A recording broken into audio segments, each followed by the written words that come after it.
If you have diastasis recti and you want to heal your ab gap, but you don't know how to engage your core properly, come with me to check it out.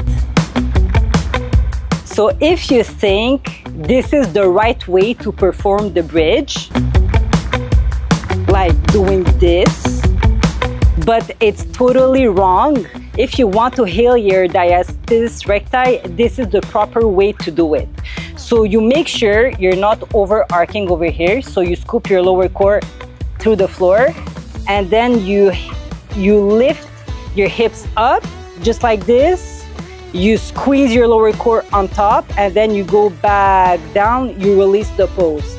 Then you go up again. You squeeze your lower core. Then you go back down. So this is the correct way to do the bridge.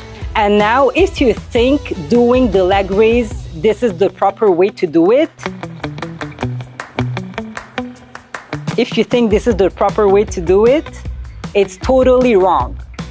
So the right way to perform the single leg raise, make sure you're not overarching over here, and then you lift one leg up straight and not bent, and while being straight you scoop your core through the floor, so you squeeze your core, and then you go back down, you release completely. Then you go up, you scoop, you squeeze, you go back down, you release the pose. So this is for the single leg raise. Now if you think this is the proper way to do the toe taps, this way is totally wrong if you have diastasis recti. So the correct way for the toe taps is you make sure you're not overarching, so you scoop your core through the floor, you raise both legs in 90 degrees, and one leg at a time, you come and touch the ground on the floor.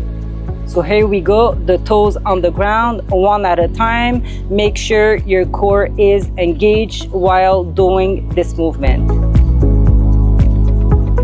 So this is for the toe taps. Now, if you think this is the right way to perform the high leg raise, if you think this is the right way to do it, but this is totally wrong, so here is the right way to perform the high leg raise. So you lift your hips up just like this, and we're going to raise one leg at a time in the air just like this. Here we scoop your core, and then you release the pose. Then you scoop, you squeeze your lower core, and then you release going back down. So you scoop on top and you release your pose. So basically these were only few exercises where I just showed you how to engage your core properly if you want to heal your ab gap.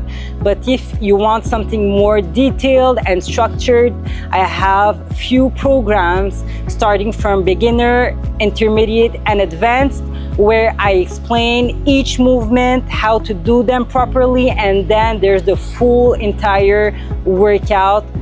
It's about 15 minutes a day, and these are all on my website. So if you have any other questions, don't hesitate to comment me below, and don't forget to subscribe.